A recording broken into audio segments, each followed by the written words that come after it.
तो आगे human harmony in society में मानव लक्ष्य। तो देखें तो एक प्रपोजल है कि मानव लक्ष्य क्या है।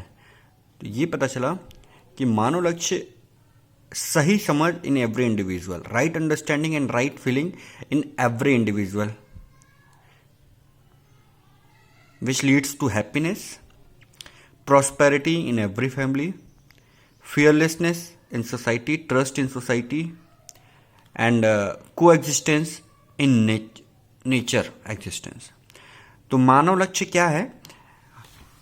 सेल्फ से शुरू होके फैमिली, सोसाइटी एंड नेचर तक। तो सेल्फ में क्या है?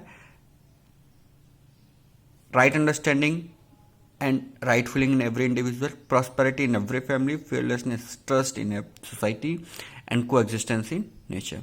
यही मानव लक्ष्य है। तो देखिए चारों लेवल यहां पे दिया हुआ है, every individual, every family, society and nature. चारों इंडिविजुअल यहां पे दिया हुआ, चारों लेवल दिया हुआ जहां जहां सेल्फ का एक्सपेंशन है। तो इन चारों लेवल में क्या क्या होना चाहिए? सही समझ एवं सही फीलिंग, एवरी इंडिविजुअल, प्रॉस्पेरिटी, समृद्धि, एवरी फैमिली, फियरलेसनेस, ट्रस्ट, विश्वास in society and coexistence, सह अस्तित्व इन नेचर। यही मानव लक्ष्य है। Are all four required, desirable और we can leave something out. तो पता चला कि चारों जरूरी है या किसी को हम छोड़ सकते हैं। तो पता चला कि चारों जरूरी है। If all four are achieved, would anything else be required? Are we working for all four in the family, in the society? Check कर लें स्वयं में, क्या हम चारों के लिए काम कर रहे हैं? फैमिली में काम कर रहे हैं, सोसाइटी में काम कर रहे हैं? तो क्वेश्चन आंसर आता है नहीं।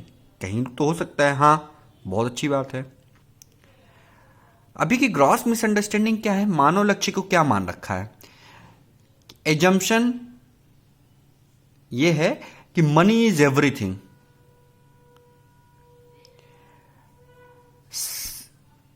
कुछ इंडिविजुअल में accumulation by any means of physical facility in few individual, domination and exploitation, fear in society, mastery and exploitation over nature। तो देखें तो मनी इज एवरीथिंग, ये भी सब में बना हुआ है। सभी ये चाहते हैं, अभी की मिसअंडरस्टैंडिंग है कि पैसा आ जाए तो हम सुखी हो जाएंगे। फिजिकल फैसिलिटी, कुछ लोग ये सोचते हैं कि फिजिकल फैसिलिटी का जितना जगह हम एक्यूमुलेट कर लेंगे हम सुखी हो जाएंगे। अगर ये दोनों चीज है, ये दोनों लीड किसको कर रहा है? इसका आउटकम क्या आ रहा है? केवल भोग उन्माद, लाभ उन्माद और काम उन्माद, ambition for consumption, for profit and sensual pleasure. यही जब लोग ये सोच लेते हैं कि हमारे पास कुछ फैसिलिटीज आ जाए, उसका एक्यूमुलेशन करने लगे, उन्हीं का भाव क्या होने लगता है कि हम सोसाइटी में डोमिनेट करने लगते हैं। तो ये भाव आने लगता है कि जो डोमिनेट कर रहा है, जो एक्सप्लॉयट कर रहा है, वही ज्यादा सक्सेसफुल है, सुखी है। और जब ये भाव आ जाता है कि हम सोसाइटी में डोमिनेट करने लगते हैं, तो एक स्तर ये भी आता है, एक स्थिति ये भी आती है कि हम नेचर को एक्सप्लॉयट करने लगते हैं। तो जब हम सोसाइटी में डोमिनेट करने लगते हैं तो वहां स्थिति क्या उत्पन्न होती है? टेररिज्म और वार की। जब हम नेचर को एक्सप्लॉयट करने लगते हैं वहां स्थिति क्या उत्पन्न होती है? रिसोर्स डिप्लीशन एंड पॉल्यूशन की। तो अभी की ग्रॉस मिसअंडरस्टैंडिंग तो यही है कि money is everything, accumulation of physical facility by any means, domination over nature, society and mastery over nature। लेकिन मानव लक्ष्य है क्या? ऊपर वाला। ग्रॉस मिसअंडरस्टैंडिंग नीचे वाला। ये मिसअंडरस्टैंडिंग है, तभी तो ये सारी चीजें हो रही हैं। चेक कर लें। तो अगर देखेंगे तो सबसे पहले हमें क्या समझना है? क्या श्योर हो जाना है कि right understanding and right feeling every individual में आ गया है।